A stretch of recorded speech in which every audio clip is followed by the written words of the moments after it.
Hoy es 2 de julio de 2024, martes.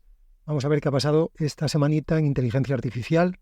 Empezamos por el lado de negocio. 4 cositas. Por un lado, Waymo, los de coches autónomos de Alphabet Google, han abierto ya a todo el público su servicio de Waymo One, que es taxis sin conductor, creo que en el área de San Francisco era. No sé si en todo el área metropolitana o justo en la ciudad, pero por esa zona.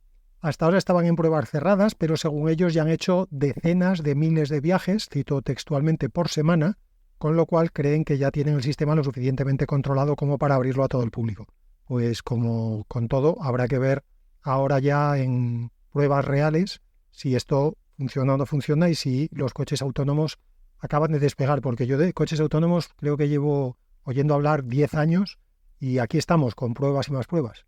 Segunda noticia, Stability AI, los de Stable Diffusion, que hace unas semanas comenté aquí la noticia de que parecía que estaban con un pie en la tumba, al borde de la bancarrota. Pues parece ser que efectivamente estaban al borde de la tumba y al borde de la bancarrota, pero han conseguido una nueva ronda de financiación. Y además parece ser que hay varios famosetes de Silicon Valley. Famosetes no me refiero a actores y, no sé, futbolistas, sino inversores muy conocidos en Silicon Valley que han puesto dinero en Stability AI. Han puesto un nuevo CEO también, con lo cual, bueno, pues una segunda vida para Stability, que en algún momento obviamente tendrá que encontrar la manera de generar dinero a partir del negocio y no a partir de inversión externa, porque eso se acaba más pronto que tarde. La tercera noticia es que Toys R Us, la empresa de juguetes que también en algún momento estuvo quebrada y creo que la recompraron algunos fondos de inversión, algo así, no me hagáis mucho caso porque el sector del juguete no es uno de los que sigo muy en detalle, pero los traigo aquí por la parte de inteligencia artificial, ya que han hecho, según ellos, el primer anuncio completamente realizado con inteligencia artificial, en concreto con Sora, la plataforma de OpenAI. El anuncio no es especialmente vistoso, lo podéis ver supongo que en su web, yo no sé si lo vi en su web o en YouTube, pero vamos, que está fácil de encontrar como cualquier anuncio. Obviamente los anunciantes los hacen para que los vea la mayor cantidad de gente posible, así que no vais a tener problema para encontrarlo. Como digo, no es especialmente vistoso, también un poco porque ya han salido tantos modelos de vídeo desde que salió Sora, no a lo mejor de tanta calidad, pero al final el acostumbrarte a que el vídeo se genere en unos minutos con un par de frases de texto, pues hace que, salvo que el resultado final sea espectacular, pues las cosas cada vez nos impresionen menos.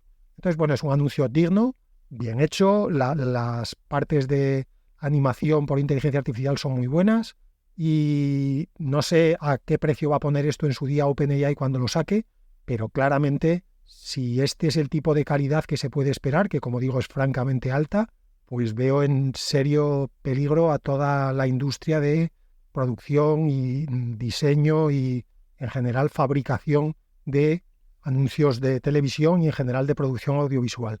No te digo yo que si quieres hacer un super anuncio para llamar mucho la atención y quieres hacer no sé, incorporar celebrities y tal, bueno, a lo mejor. Pero si quieres el típico anuncio como este de Toys R Us, de contar una historieta en 30 segundos con su packshot al final, yo para esto sinceramente creo que las productoras dentro de poco no van a tener directores y actores y realizadores, van a tener 3 o 4 tíos dándole prompts a Sora y puliendo el resultado con más prompts y hasta luego, Lucas. Y la cuarta noticia de negocios es una encuesta que ha hecho una empresa que se llama, una consultora creo que se llama Bain & Company, sobre la implantación de inteligencia artificial en las empresas. Y hay algunos datos que me han llamado la atención, algunos por lo bueno y otros por lo no tan bueno. El primero es que, comparando con la misma encuesta del año pasado, porque esto lo llevan haciendo un tiempo y por lo tanto es muy útil, ya sabéis que de las encuestas no hay que tomar nunca el dato absoluto, sino que hay que tomar la comparación, porque en el caso de que haya algún problema de metodología o de representatividad, el dato absoluto estará mal, pero la comparación, si estás comparando contra el mismo error o contra la misma falta de representatividad, la tendencia es válida. Entonces, de 2023 a 2024, las razones que más han crecido para no implantar inteligencia artificial en las empresas son que la plataforma técnica de la empresa no está lista para usar inteligencia artificial generativa, que la empresa no tiene expertos internos y que los datos que tiene la empresa no están listos para usar con inteligencia artificial generativa. Es decir, si reúnes estas tres en una no estamos preparados. Y esto es triste que pase en 2024. Ya era triste que pasara en 2023, porque de inteligencia artificial generativa llevamos fácilmente 3 años oyendo hablar, como dicen los gringos, en mainstream. No estamos hablando de que había 4 tíos en un sótano investigando y el resto del mundo no sabía nada de ellos. Desde 2022, la inteligencia artificial generativa, digamos que ha llegado al gran público y debería haber llegado, por lo tanto, a la gran empresa, por lo menos. A lo mejor una pyme no, pero en fin, General Motors igual debería haber escuchado algo de inteligencia artificial generativa en los últimos 3 años. Claro, que nos planteemos en 2024 y que las principales razones de las empresas que quieren hacer algo con inteligencia artificial, pero no lo han hecho, que las principales razones sean la plataforma no sirve, los datos no sirven y mis empleados no sirven, hombre, pues has tenido 3 años para prepararte, ¿no? Lo he dicho muchas veces aquí, que me sigue sorprendiendo que las empresas no quieran saber qué es la inteligencia artificial. No digo que lo quieran saber para hacer algo con la inteligencia artificial, sino para tomar una decisión informada, como cuando vas al médico y te explica una operación antes de operarte. Pues esto es lo mismo. Estás todo el día escuchando hablar de inteligencia artificial, pasan 3 años, decides que quieres hacer algo con inteligencia artificial y resulta que te das cuenta ahora de que no sabes qué es la inteligencia artificial, no sabes qué necesitas, no sabes cómo se hace, no sabes qué tipo de perfiles necesitas. Hombre, pues es un poco, iba a decir un poco triste, pero es un poco incompetente. El segundo dato que me ha llamado la atención de esta encuesta es que las áreas donde más se está implantando la inteligencia artificial generativa son en programación, donde ya hay un 25% de empresas que tienen proyectos en marcha y un 20% más que los tienen planificados, después Customer Service, después Marketing y después apoyo general a los trabajadores del conocimiento. Entiendo que esto es ponerle ChatGPT a todos los de la empresa para que puedan hacer los PowerPoints más rápido y los resúmenes de las reuniones más rápidos y los documentos estratégicos más rápido. A ver, este dato no es que sea sorprendente. Digamos que es interesante en tanto en cuanto confirma lo que yo creo que así de estómago podíamos intuir todos. En programación está claro que la inteligencia artificial generativa ayuda, todavía no programa sola, pero desde luego es una gran ayuda para los programadores internos que tenga una empresa. En Customer Service ya he comentado varias veces empresas, startups y productos concretos que están enfocados al área de servicio al cliente y de atención al cliente. En marketing, pues bueno, acabo de comentaros el proyecto de Toys R Us. Así que yo creo que son las áreas que a todos intuitivamente nos podía parecer que serían las primeras en, por decirlo así, caer en las garras de la inteligencia artificial, y este informe pues nos lo confirma. Otro dato que me ha llamado la atención es que en todas esas áreas en las que se han puesto ya proyectos en marcha o ya están planificados, el porcentaje de empresas que dicen que la inteligencia artificial generativa ha cumplido o ha excedido sus expectativas ha aumentado con respecto a 2023. O sea, hay más empresas ahora a las que la inteligencia artificial les ha dado lo que esperaban o más, que tiene, por un lado, cierto sentido si tenemos en cuenta que la inteligencia artificial obviamente ha mejorado de 2023 a 2024, pero me ha sorprendido porque yo creo que también han aumentado las expectativas de la gente con respecto a la inteligencia artificial. Y por lo tanto, yo esperaría que una cosa compensara a la otra, o incluso que las expectativas hubieran aumentado más que la tecnología en sí. Así que aquí sí que me ha sorprendido que haya más empresas satisfechas en 2024 que en 2023. Pero a este tercer dato que os daba le pongo un cuarto y último, poquito como contrapunto, aunque no tanto. Ha aumentado en 10 puntos, ha aumentado 10 puntos porcentuales las empresas que dicen que la inteligencia artificial generativa no ha cumplido sus expectativas por la falta de conocimiento sobre qué hacen y cómo se utilizan estas herramientas. Es decir, la principal causa de insatisfacción, la causa que más ha aumentado en insatisfacción de las empresas con respecto a la inteligencia artificial generativa, las propias empresas reconocen que es porque ellos mismos no sabían ni qué hacía la inteligencia artificial ni cómo se utiliza. Y por lo tanto, digamos que implícitamente te están diciendo, tenía unas expectativas que me las había inventado, porque como no sabía qué era esto de la inteligencia artificial, pues tampoco sabía muy bien qué esperar y estaba esperando cosas que no son realistas. Con lo cual volvemos al punto de antes. Yo no entiendo muy bien a qué narices están esperando las empresas para entender qué es la inteligencia artificial y a partir de ahí empezar a tomar decisiones. Que una decisión muy válida puede ser, esto no es para mí. Yo no le veo utilidad a esto en mi empresa. Perfecto. Pero para poder saber si es útil o no es útil para ti, si merece la pena poner en marcha un proyecto o no, o hacer un test, o tirarte de cabeza a la piscina y meterlo en toda la empresa, para todo eso el primer paso es entender qué es la inteligencia artificial en general y la inteligencia artificial generativa en concreto. Y eso es algo que se entiende, digo porque lo hago, en 2 mañanitas, ni siquiera en 2 mañanas completas, en 3-4 horas tienes una idea de qué es la inteligencia artificial y tienes una idea de si quieres o no quieres seguir sabiendo más. Un poquito como en los concursos en su día, cuando te leían un trozo de la tarjeta y te decían, ¿sigo leyendo? Bueno, por lo menos ya te han leído algo. A partir de ahí, toma tú la decisión, que para eso eres el que dirige la empresa y te pagan la pasta que te pagan. Pero toma la decisión, como decía antes, haciendo la analogía con la medicina, informada. Y venga, vamos ya con el área de desarrollo, que es la que tiene realmente chicha casi siempre. Nos quitamos de en medio, no porque sea poco interesante o desagradable o tal, si fuera poco interesante o aburrido, no lo metería aquí. Pero bueno, ya sabéis que es la parte esta de nuevos modelos, nuevas versiones, donde intento quedarme solo con los que son realmente muy, muy, muy, muy, muy interesantes por alguna razón o porque son de alguno de los grandes.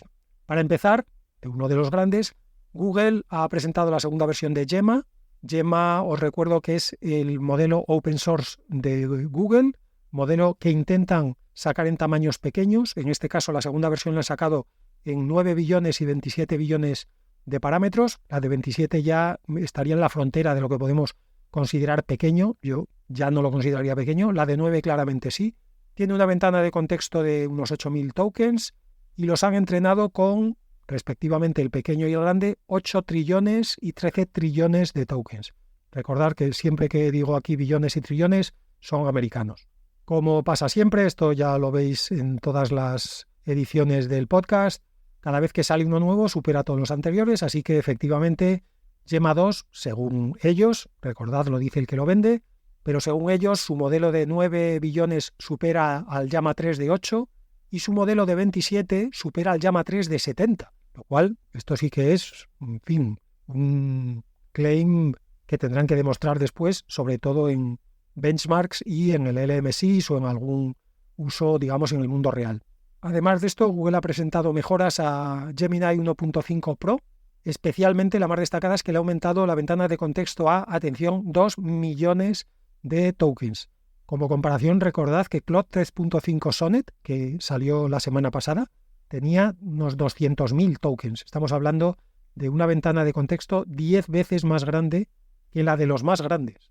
Y la tercera noticia sobre modelos y versiones, tercera y última, es que una empresa que se llama Camp.ai, escrito CAMB.ai,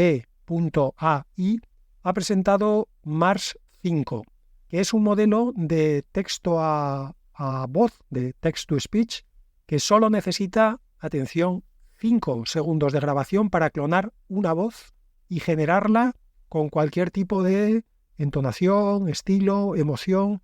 Es decir, tú le das 5 segundos de una voz y a partir de esos 5 segundos el modelo es capaz de hacer con esa voz una narración deportiva, contar un cuento a un niño, dar una noticia alegre, dar una noticia triste, leer con tono monótono de locutor del telediario, lo que quieras, a partir de 5 segundos, repito.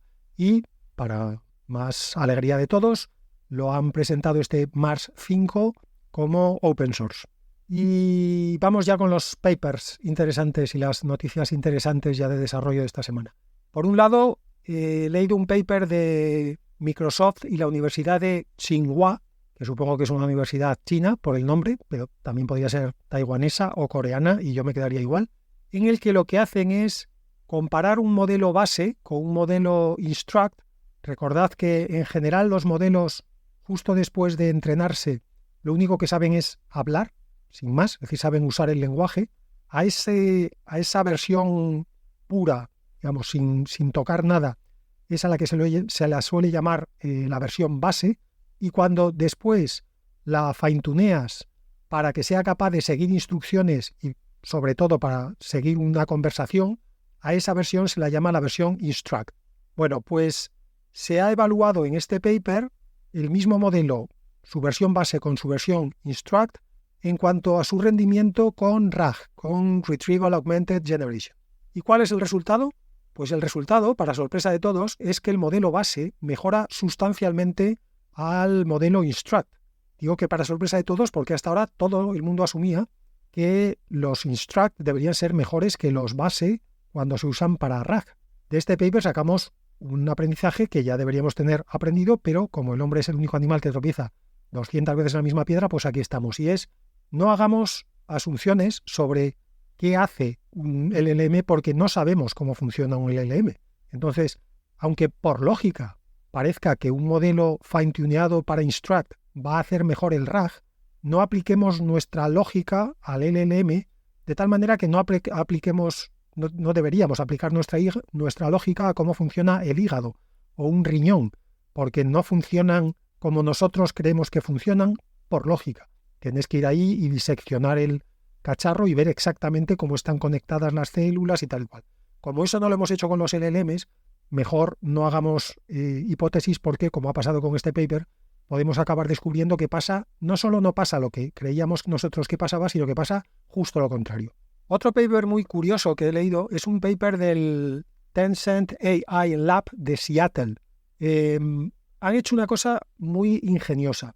A ver, hemos hablado ya aquí de la importancia de los datos para el entrenamiento y por lo tanto para el rendimiento de cualquier LLM, y ya os he dicho muchas veces que uno de los problemas a los que nos estamos no enfrentando todavía, pero lo empezamos a ver ya a las orejas, es que los datos humanos, los datos que hemos generado los humanos a lo largo de la historia, pues van a empezar a acabarse, porque ya hemos rastreado Internet por arriba, por abajo, por tierra, por mar, por aire, y hemos sacado ya de Internet todo lo que parecía que podíamos sacar. Eso nos ha llevado a empezar a generar, también he hablado aquí de ellos varias veces, datos sintéticos. Pero ¿cuál es el problema para generar datos sintéticos? Pues que si tú quieres que un LLM te genere datos sintéticos, por ejemplo, imagínate que quieres que un LLM te genere problemas de matemáticas. Claro, tú tienes que hacerle un prompt al LLM diciéndole, hazme un problema de matemáticas que para aprender el teorema de Pitágoras, ¿vale? Él te hace un problema. Claro, para cada dato sintético que quieras sacar, para cada problema sintético que quieras generar, tienes que escribirle un prompt. Esto hace que sea poco eficiente, porque o metes a 1.000 millones de humanos a generar prompts y después recoges los 1.000 millones de problemas, que es algo que en la práctica no vas a poder hacer, o vas a poder generar muy pocos datos sintéticos, con lo cual el problema de que los datos se puedan acabar no lo solucionas. Y podrías decir, bueno, en el prompt lo que le pongo es genérame 1.000 millones de problemas matemáticos sobre el teorema de Pitágoras. Eso tiene un problema, valga la redundancia con lo del problema matemático, y es que te va a generar 1.000 problemas muy parecidos, con lo cual esos datos no van a generar variedad suficiente como para que puedan entrenar a otro LLM.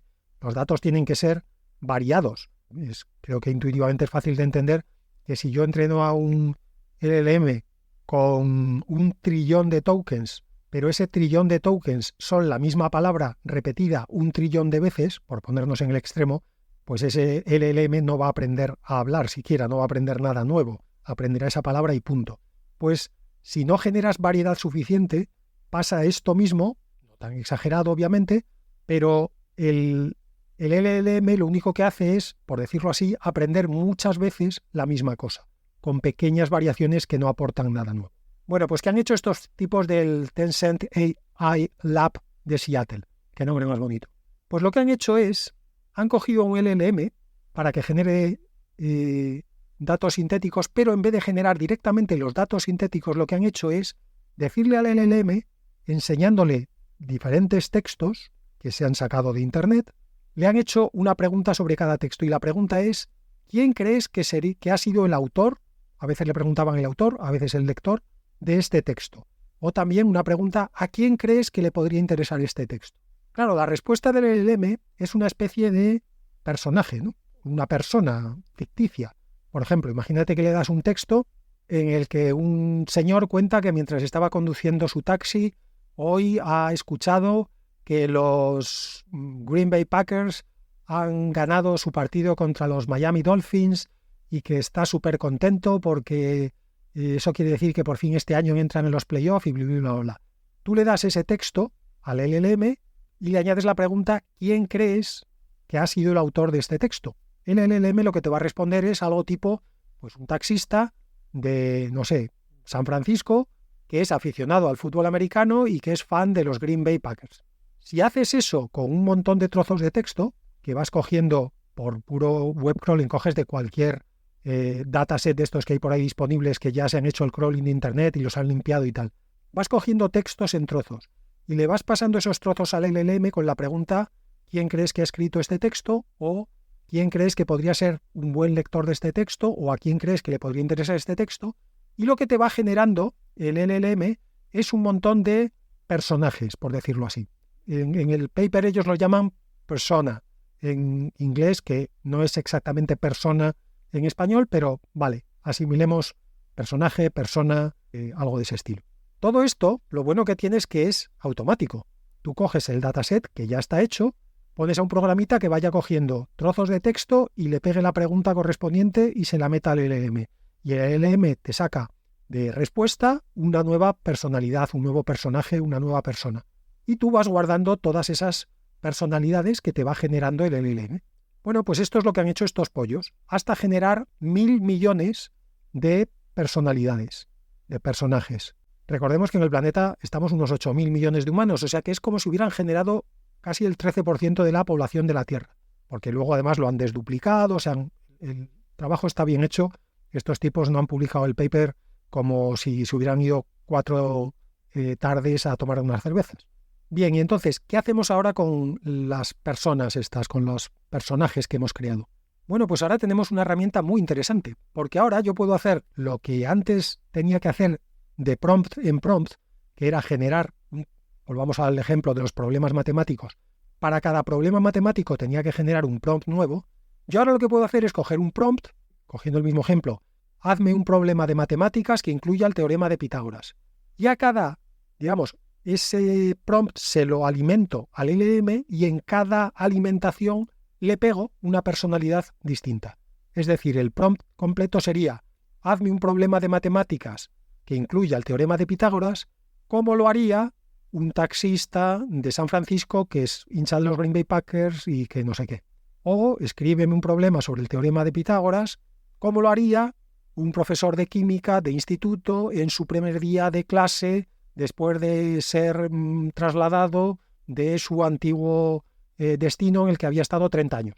Es decir, tenemos una manera automática de generar 1.000 millones de prompts distintos, porque, como sabemos, porque eso ya lo tenemos bastante pillado de los LLMs, cuando le das un rol, el LLM genera una respuesta muy diferente a cómo genera esa respuesta sobre la misma pregunta, pero con otro rol distinto.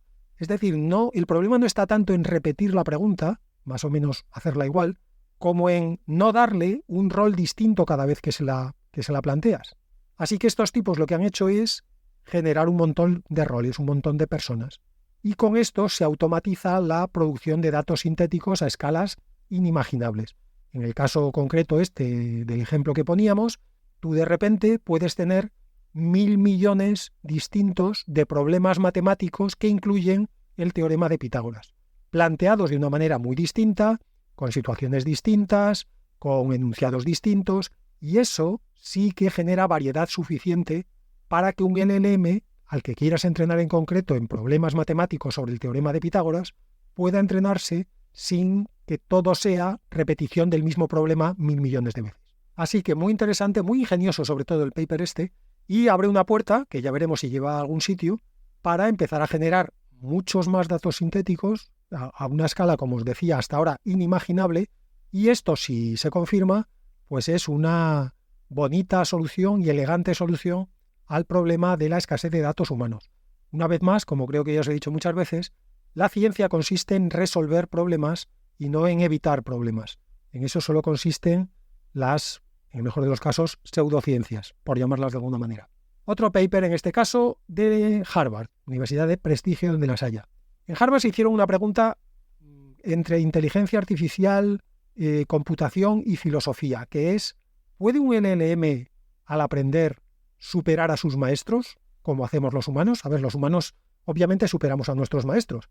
Cuando Einstein enunció la teoría de la relatividad no se la había enseñado nadie. Él había tenido maestros, él había tenido profesores de física, pero él superó a sus maestros. Fue capaz de descubrir teorías físicas que sus maestros no solamente no habían descubierto, sino que ni siquiera habían podido ni imaginar en sus sueños más salvajes. Esto es algo habitual en los humanos. De vez en cuando salen humanos que superan a las personas que por seguir la analogía con la inteligencia artificial, los entrenaron. En Harvard se preguntaban esto mismo con las inteligencias artificiales. En el paper llaman a este fenómeno trascendencia. Es decir, la pregunta es, ¿puede la inteligencia artificial trascender? Bueno, el experimento que hicieron fue, entrenaron a un modelo generativo de Transformers, es decir, el mismo modelo que se utiliza para LLMs, pero en este caso lo entrenaron para jugar al ajedrez. Y solo lo entrenaron con partidas de jugadores de nivel 1000. No soy un experto, ni siquiera un aficionado al ajedrez, pero supongo que hay niveles como en todo, y como en el golf o en el tenis, y hay un nivel, en este caso 1000, en el que los investigadores de Harvard pusieron el tope. Solo le enseñaron partidas jugadas por jugadores como máximo de nivel 1000. La pregunta, por lo tanto, es, una vez entrenado el LLM, ¿podrá ganarle a jugadores que tengan más de nivel 1000? Bueno, pues la respuesta fue que sí. Fue capaz de ganar a jugadores incluso con nivel 1500. Y como decía antes, esto tiene implicaciones, por supuesto, para la inteligencia artificial, para la computación, pero también tiene este lado metafísico, que a mí ya sabéis que me interesa casi tanto como la inteligencia artificial. Bueno, no tanto, pero casi. Y es esa pregunta de si los LLMs se comportan tan bien en esto como los humanos, que somos capaces de mejorar, de trascender a nuestros maestros. Una curiosidad más en este paper es que para conseguir que trascendiera el modelo, tuvieron que ajustarlo con temperatura baja. La temperatura, os recuerdo que es un parámetro que se puede ajustar en los modelos, en los LLMs, cuando al final del proceso se le aplica la función softmax. En vez de aplicarle una función softmax pura, en la que haces e elevado a x, pues en este caso lo que haces, o en este caso elevado a 1 partido por x o lo que quieras, aquí lo que haces es poner x elevado a menos t. Y ese menos t, esa t, a la que se llama temperatura por analogía con la termodinámica, no voy a entrar ahora en por qué, esa t la puedes ajustar, es un parámetro que tú puedes definir en el modelo. Lo que sabemos, porque ya hay también mucha literatura al respecto, es que normalmente tú cuando aumentas la temperatura, el modelo se vuelve más, vamos a decir, creativo, también podríamos decir imprevisible, o podríamos decir más loco, es decir, empieza muchas veces a generar ya frases incluso sin sentido si aumentas mucho la temperatura. De hecho, la mayoría de los modelos comerciales te permiten que ajustes la temperatura, pero solamente entre 0 y 2, porque por encima de 2 el modelo ya se vuelve, siendo generosos, demasiado creativo, se vuelve ya realmente inútil desde un punto de vista práctico porque empieza a decir cosas sin sentido. Bien, pues sabiendo esto, uno podría creer que para trascender, si queremos que un LLM trascienda, deberíamos intentar que el LLM fuera más creativo, es decir, que intentara explorar ideas, por decirlo así, más salvajes, más raras. Y para eso tendríamos que aumentar la temperatura.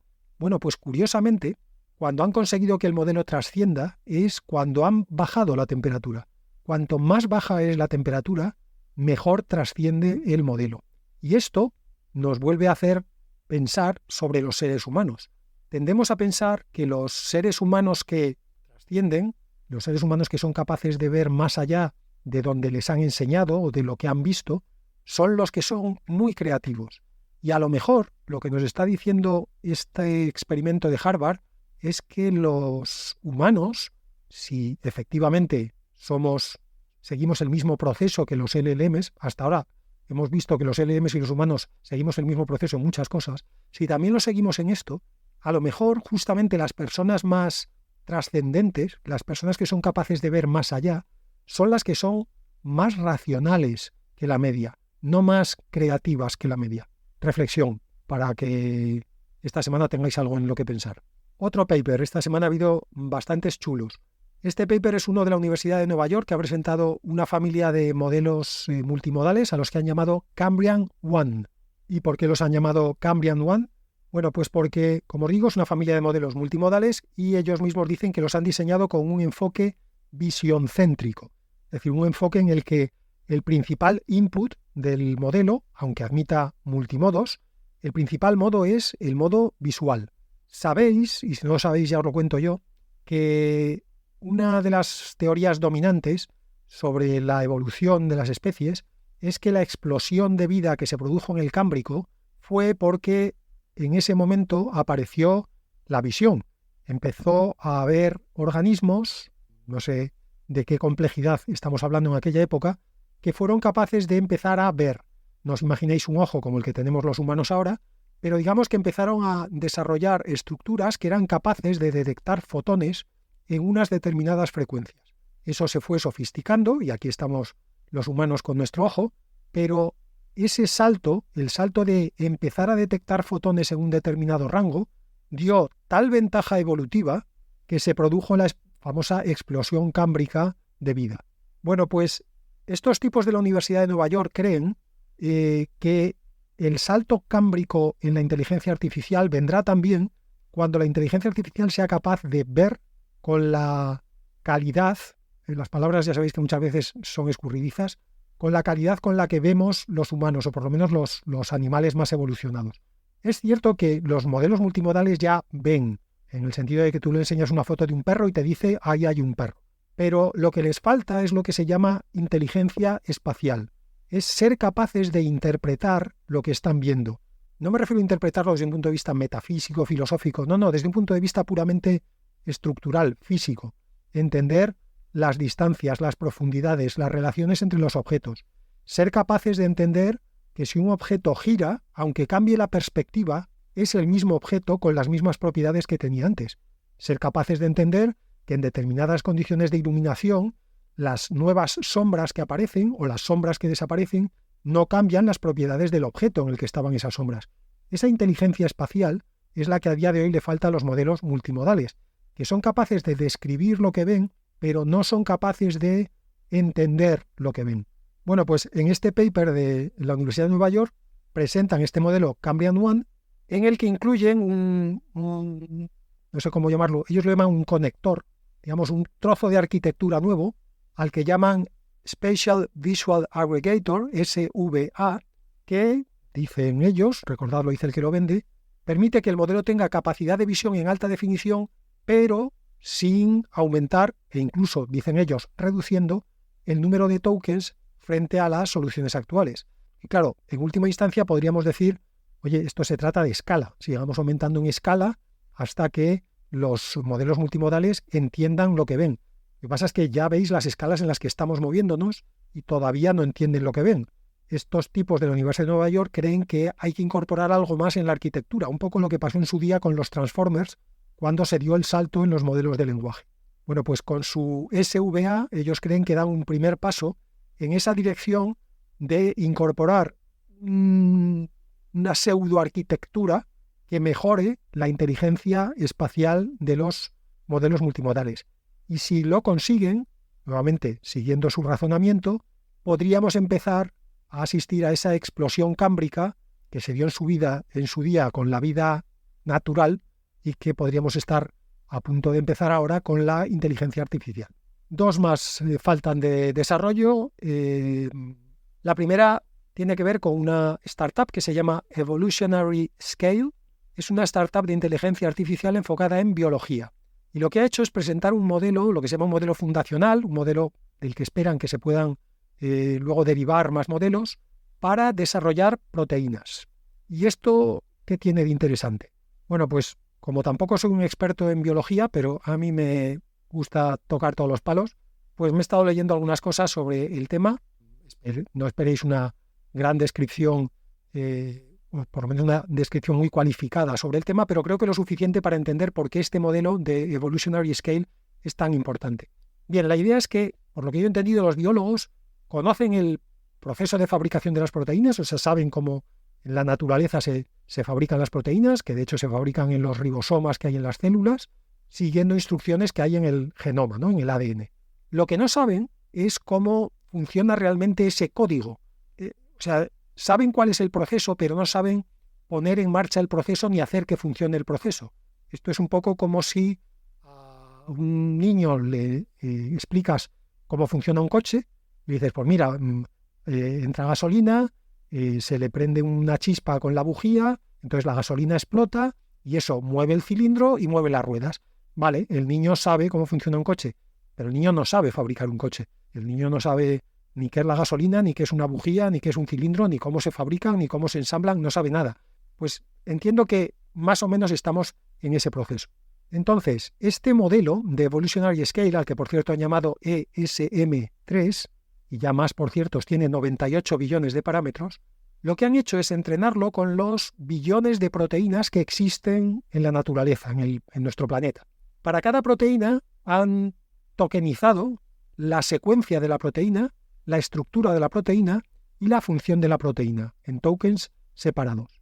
Y con eso, repito, han entrenado al modelo, esperando, y así parece que ha sucedido, que el modelo aprendiera ese código que nosotros no entendemos de construcción de las proteínas. De la misma manera que cuando a un LLM le metes tokens que son palabras y aprende a hablar, pues estos tipos pensaron, si le meto como tokens las secuencias, estructuras y funciones de las proteínas, aprenderá a secuenciar, estructurar y cumplir una determinada función con las proteínas. Y eso es efectivamente lo que pasó. Una vez entrenado, a partir de prompts, este LLM, no es realmente un Large Language Model, aunque la estructura sí, o sea, la arquitectura es la de un LLM, pero se ha entrenado para proteínas, pues efectivamente después de entrenarse puede fabricar nuevas proteínas a partir de prompts.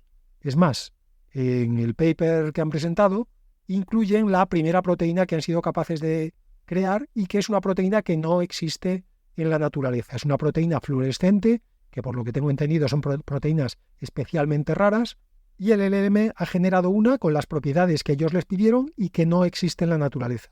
La probabilidad de generarla por ensayo y error sería de 20 elevado a 229 multiplicado por 4096 elevado a 229 combinaciones posibles. Es decir, que por ensayo y error necesitaríamos la vida de 6 universos seguidos para generar una proteína. Y el cacharrito este pues lo ha generado en un poquito de tiempo. Sumo que estamos hablando de minutos u horas si es una arquitectura tipo LLM.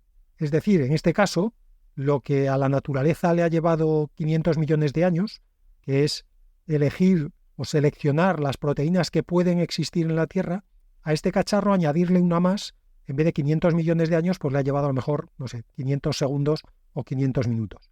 Esto, huelga decir que abre unas posibilidades más que interesantes en el campo de la biología, que ya veremos si llevan algo realmente práctico y útil o no, se queda en un simple ejercicio teórico, pero alguien ha debido de pensar ya que sí que va a llevar a algo útil y práctico, porque justamente esta semana, aparte de anunciar esto, Evolutionary Scale ha conseguido 140 millones de dólares de financiación en su primera ronda. De hecho, es una ronda la que han llamado ronda semilla, que es la que se entiende que es básicamente para comprar mesas, sillas y alquilarte una oficina y empezar a trabajar. Pues les han dado ya 140 millones de dólares para eso. Y la última noticia de desarrollo tiene que ver con robótica, que siempre tiene que tener un huequecito aquí. La empresa Figure, que son los del robot Figure 01 o One, acaba de entregar su primer lote de robots para un cliente real, para tareas reales, de este modelo, de los del Figure 01. Lo entregó el día 27 de junio, lo cual marca un hito en la historia de la empresa y en el mío personal, que sabéis que le tengo mucho cariño a los robots. Esto además no solamente es un hito porque es el primer, por decirlo así, desafío real al que se van a enfrentar estos robots, sino que también es muy interesante porque una de las cosas que cualquier empresa de robots necesita es que sus robots empiecen a interactuar con situaciones reales para poder seguir aprendiendo. Porque en tu laboratorio y con las situaciones que tú le puedas plantear, llega un momento en el que es un poco como lo de antes de generar datos sintéticos de prompt en prompt. Eso es lentísimo. Si puedes tener a tus robots en una fábrica real, en una empresa real, enfrentándose a tareas reales, enfrentándose a personas que no van a tratar al robot de una manera especial, sino que al revés, incluso probablemente lo intenten putear un poco. La cantidad de datos que eso va a aportar al entrenamiento del robot, no solamente en cantidad, sino en calidad, es brutal.